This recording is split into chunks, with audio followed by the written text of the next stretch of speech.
ఇక్కడ ఉన్నదేంటంటే ఆల్రెడీ ఆవిడ ముక్కుకి లిక్విడ్ రైనోప్లాస్టీ అయ్యిందన్నమాట. సో ఇక్కడ ఇంజెక్ట్ చేస్తామండి. ఫిల్లర్స్ అనేవి ఇంజెక్ట్ చేస్తాము. అది టెంపరరీ బేసిస్. ఆ ఫిల్లర్ ప్రకారం ఒక్కొక్క ఫిల్లర్ ఒక్కొక్క టైపు.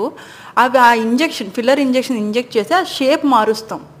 సో అదేంటంటే వాటర్ అబ్జార్బ్ చేసుకొని షేప్ నీట్గా ఉంచుతుంది. అది టెంపరరీ అండి. అది 1 year ఉండొచ్చు, 2 years ఉండొచ్చు.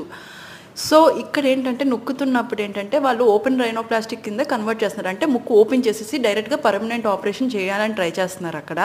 సో అందుకనే ఇక్కడ అది ఓపెన్ రైనోప్లాస్టిక్ ఆ ఇన్సిషన్ ఇస్తామన్నమాట. అప్పుడు ఆల్రెడీ ముందుగానే ఈ ఒక లిక్విడ్ రైనోప్లాస్టీ చేయించుకున్నారు కాబట్టి మొత్తం అంతా తీసేస్తున్నారు. ఫ్రెష్గా డైరెక్ట్గా ఓపెన్ రైనోప్లాస్టీ అంటే ముక్కు ఆపరేషన్ చేస్తున్నారు అన్నమాట. సో లిక్విడ్ రైనోప్లాస్టీ అంటే ఆపరేషన్ కాదు, ఇంజెక్షన్ ఇవ్వడం.